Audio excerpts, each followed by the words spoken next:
ॐ श्रीगुरुभ्यो नमः।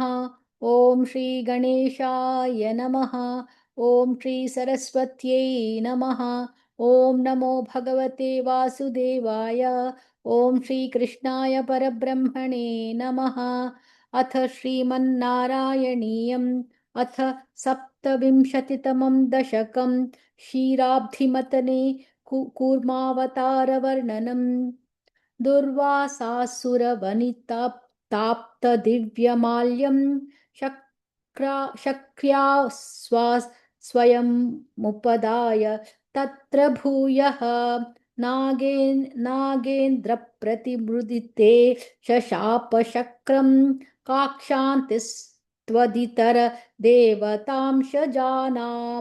शापेन प्रथित जरेथ निर्जरेन्द्रे देवेष्वप्यसुरजितेषु निष्प्रभेषु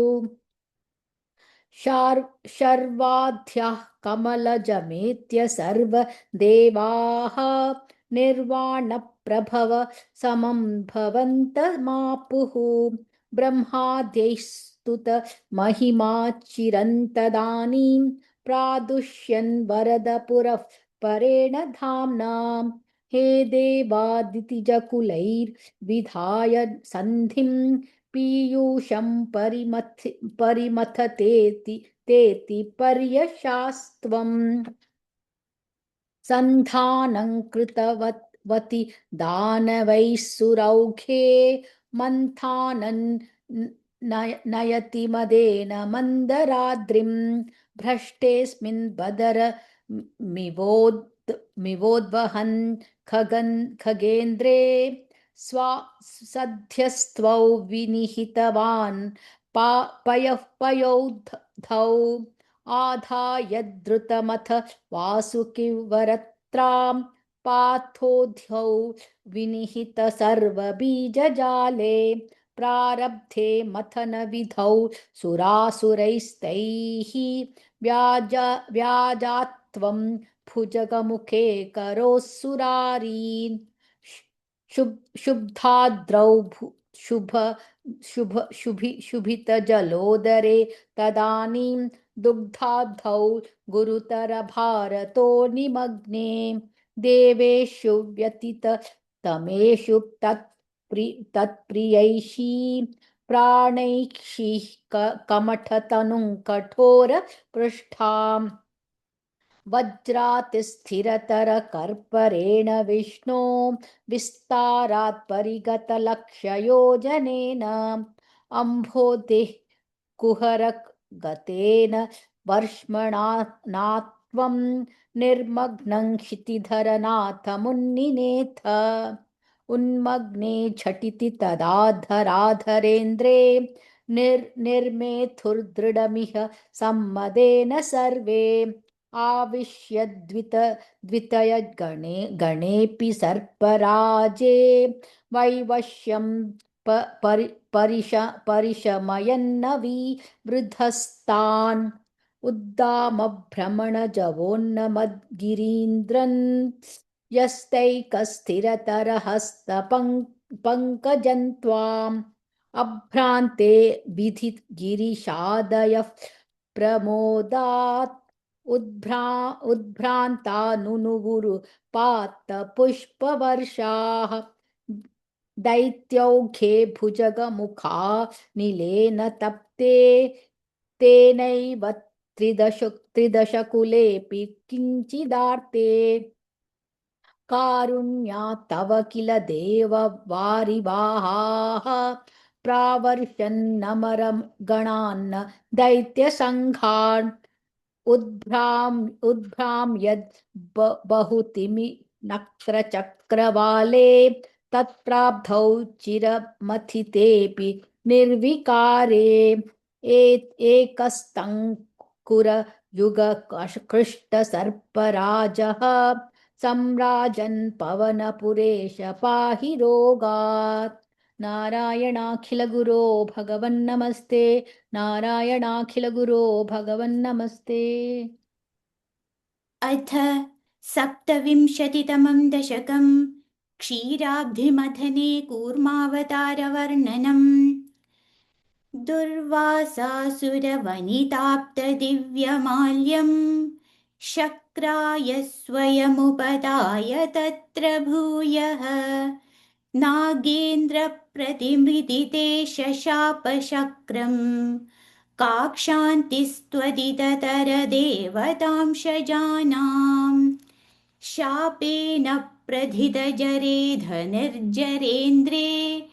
देवेष्वप्यसुरजितेषु निष्प्रभेषु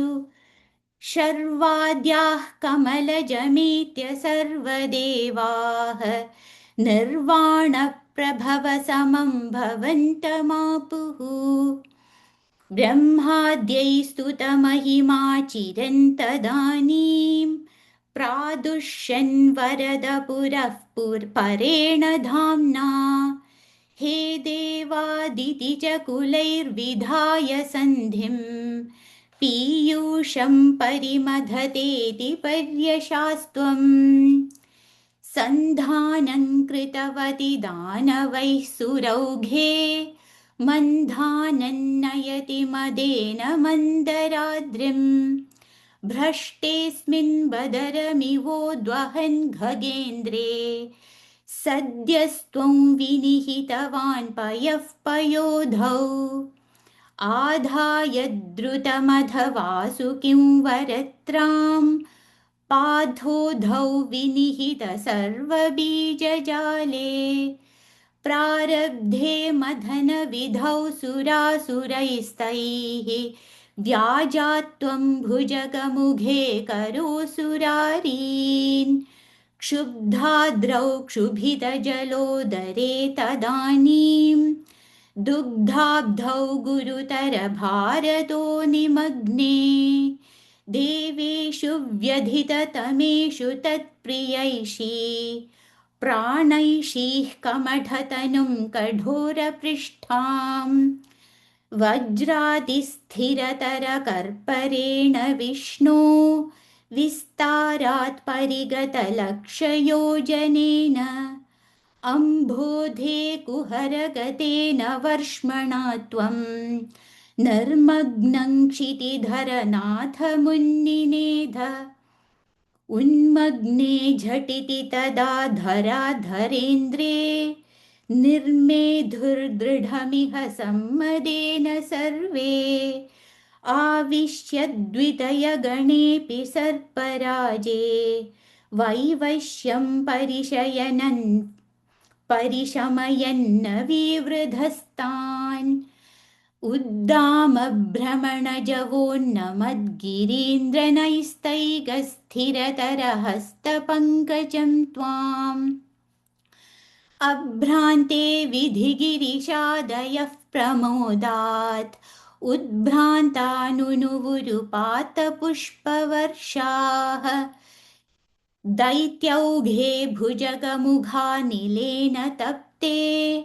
तेनैव त्रिदशकुलेऽपि किञ्चिदात्रे कारुण्यात् तव किल देववारिवाहाः प्रावर्षन्नमरगणान्न दैत्यसङ्घान् उद्भ्राम्यद्बहुतिमिनत्प्रचक्रवाले तत्राब्धौ चिरमधिदेवि निर्विकारे एकस्त्वं करयुगकृष्टसर्पराजः सम्राजन् पवनपुरेश पाहि रोगात् नारायणाखिलगुरो भगवन्नमस्ते नारायणाखिलगुरो भगवन्नमस्ते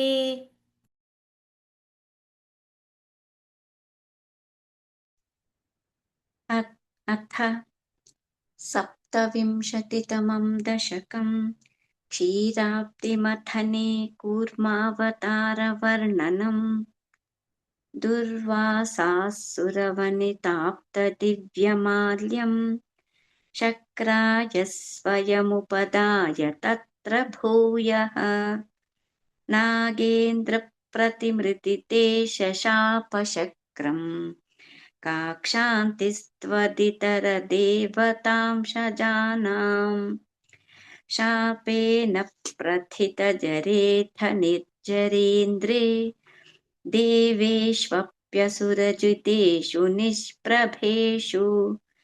शर्वाध्याः कमलजमेत्य सर्वदेवाः निर्वाणप्रभवसमं भवन्तमापुः ब्रह्माद्यैस्तुतमहिमाचिरन्तदानीं प्रादुष्यन् वरदपुरः परेण धाम्ना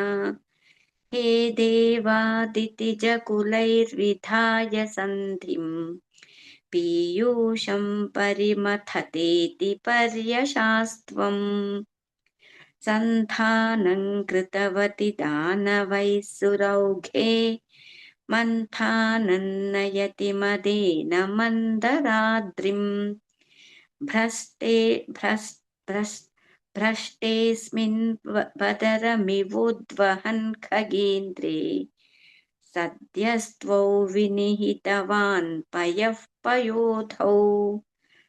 आधाय धृतमथ वासुकिवरत्रां पाथोधौ विनिहित सर्वबीजजाले प्रारब्धे मथनविधौ सुरासुरैस्तैः व्याजात्वं भुजगमुखे करोऽसुरारीन्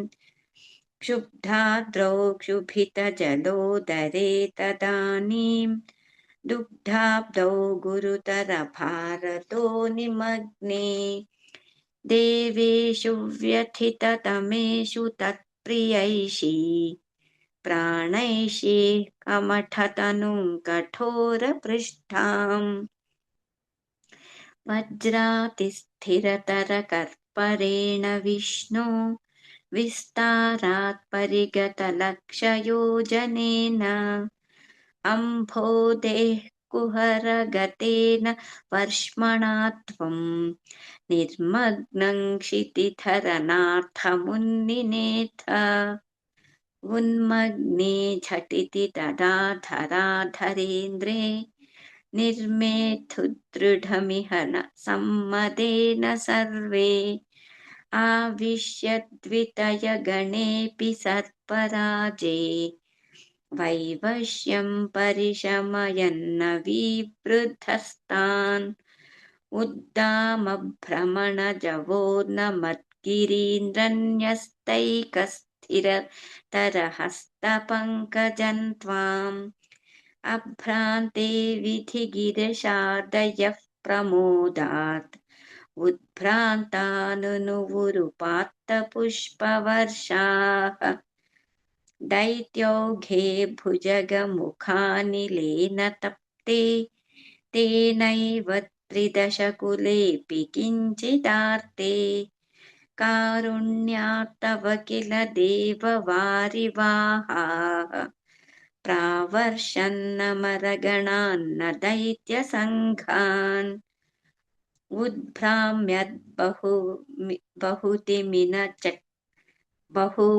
बहुतिमिनक्रचक्रवाले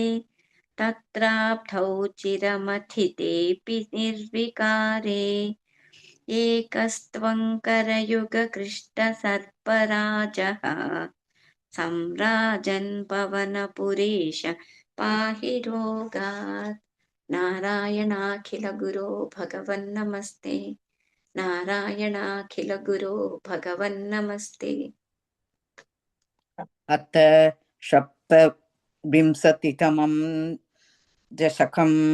क्षीराब्धिमथने कूर्मावतारवर्णनं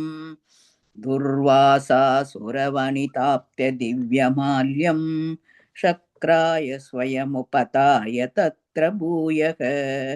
नागेन्द्रप्रतिमृदिते शशाभशक्रं काशान्तिद्विदरदेवतां सजानाम् शापेन प्रदिदजरेद निर्जरेन्द्रे देवेष्वप्यसुरजितेषु निष्प्रभेषु सर्वात्याः कमलजमेत्य सर्वदेवाः निर्वाणि प्रभव समं भवन्तमापुः ब्रह्मात्यैस्तुतमहिमाचिरन्तथानीं प्रादुष्यन् वरदपुरपरेण दाम्ना हे देवादितिजकुलैर्विताय सन्धिं पीयूषं परिमतेति पर्यचास्त्वम् सन्तानं कृतवदि ताणवैसुरौगे मन्दाणं नयति मदेन मन्दराद्रिम् पृष्टेऽस्मिन् पदरमिवेत्वहन् गगेन्द्रे सत्यस्थौ विनिहितवान् भयपयोधौ आदाय धृतमदवासिगिवरद्रां पादोदौ विनिहित सर्वबीजजाले प्रारब्धे मदनवितौ सुरासुरैस्तैः व्याजात्वं भुजगमुगो करे सुरारीन् शुभ्रातौ शुपितजलोदरे तथानीं दुग्धाप्तौ कुरुदरभारदो निमग्ने देवेषु व्यथितमेषु तत्प्रियैषी प्राणैक्षि कमडधनुं कठोरपृष्ठाम् वज्रादिस्थिरधरगर्परेण विष्णो विस्तारात् परिगदलक्षयोजनेन अम्बोधङ्कुकरकथेन वर्ष्मणा त्वं निर्मग्नं क्षिदिधरनादमुन्निनेत उन्मग्ने झटिति तदा धराधरेन्द्रे निर्मेतुर्दृढमिग सम्मतेन सर्वे आविश्यद्विदयकनोऽभिसर्पराजे वैवश्यं परिशमयन् अविवृतस्तान् उद्दामप्रमणजवो नमद्गिरीन्द्रान् यस्तैकस्थिरधर अस्त पङ्कजं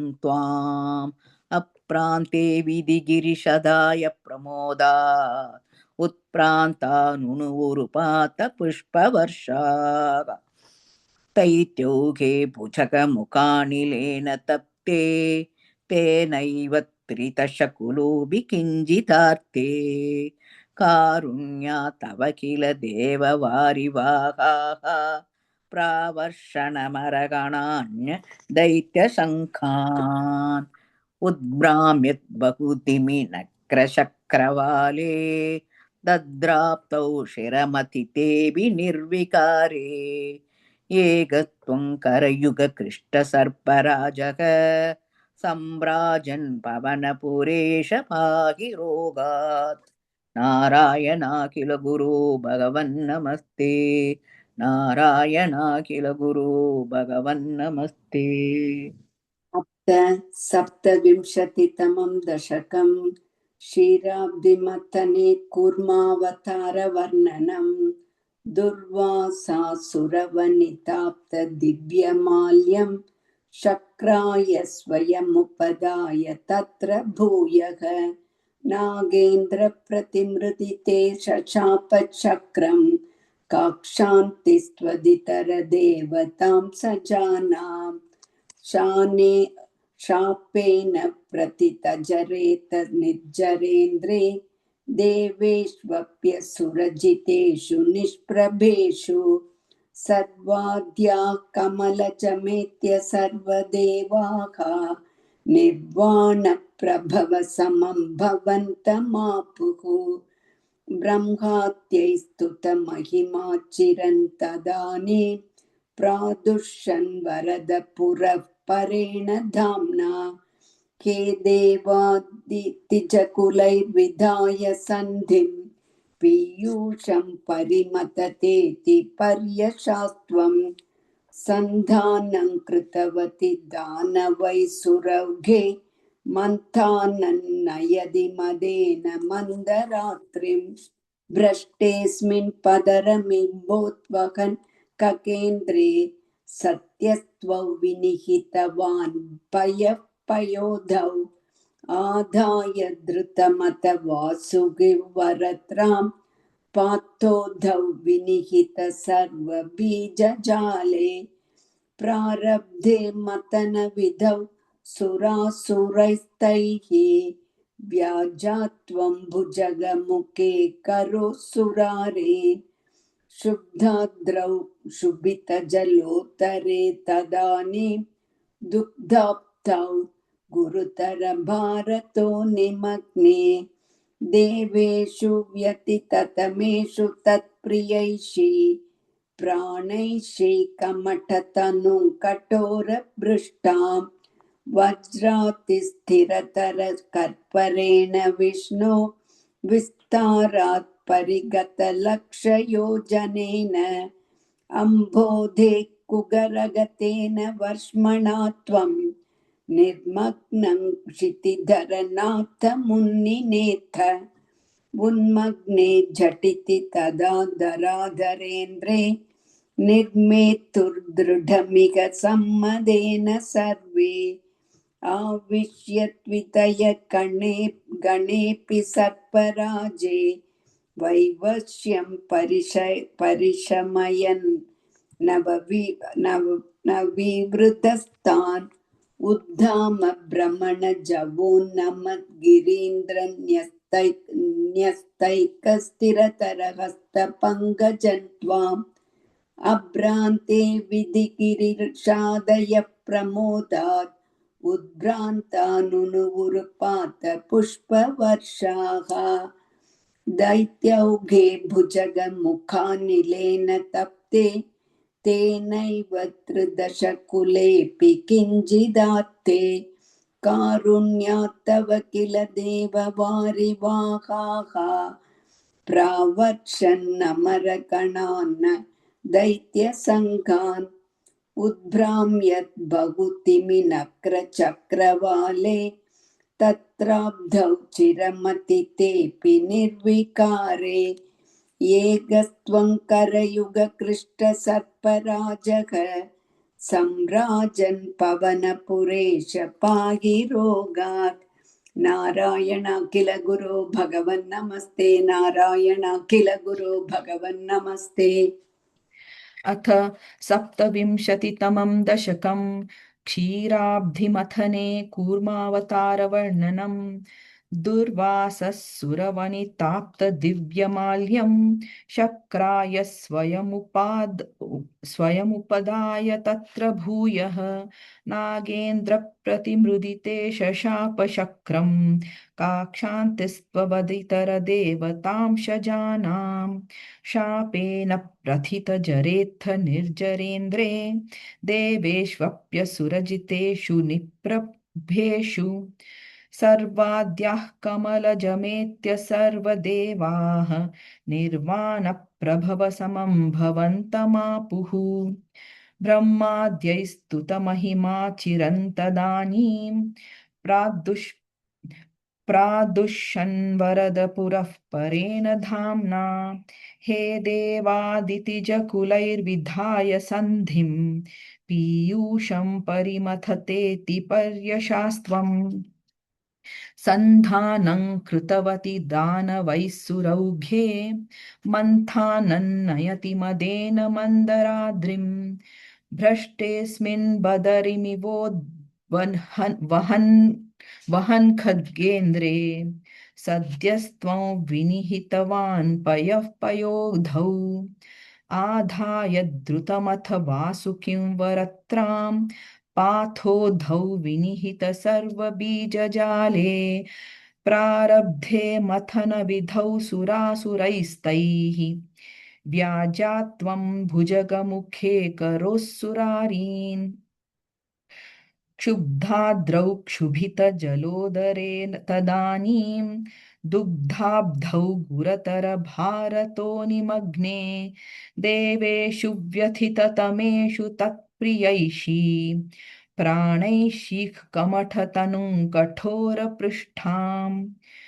वज्रातिस्थिरतरकर्परेण विष्णो विस्तारात् परिगतलक्षयोजनेन अम्भोदेः कुहरगतेन वर्ष्मणा त्वं निर्मग्नं क्षितिधरनाथ मुन्निथेनेथ उन्मग्ने झटिति तदा धराधरेन्द्रे निर्मेथुर्दृढमिह सम्मदेन सर्वे आविश्य द्वितयगणेऽपि सर्पराजे वैवश्यं परिशमयन्न विवृधस्तान् उद्दामभ्रमणजवोन्नमद्गिरीन्द्रन्यस्तैकस्थिरतरहस्तपङ्कजं त्वाम् अभ्रान्ते विधिगिरिशादयः प्रमोदात् उद्भ्रान्तानुनुवुरुपात्तपुष्पवर्षाः दैत्यौघे भुजगमुखानिलेन तप्ते तेनैव त्रिदशकुलेऽपि किञ्चिदार्ते कारुण्यात् तव किल देववारिवाहाः प्रावर्षन्नमरगणान्न दैत्यसङ्घान् उद्भ्राम्यद्बहुतिमि नक्रचक्रवाले तत्राब्धौ चिरमथितेऽपि निर्विकारे एकस्त्वङ्करयुगकृष्टसर्पराजः सम्राजन् पवनपुरेश पाहि रोगात् नारायणाखिलगुरो भगवन्नमस्ते नारायणाखिलगुरो भगवन्नमस्ते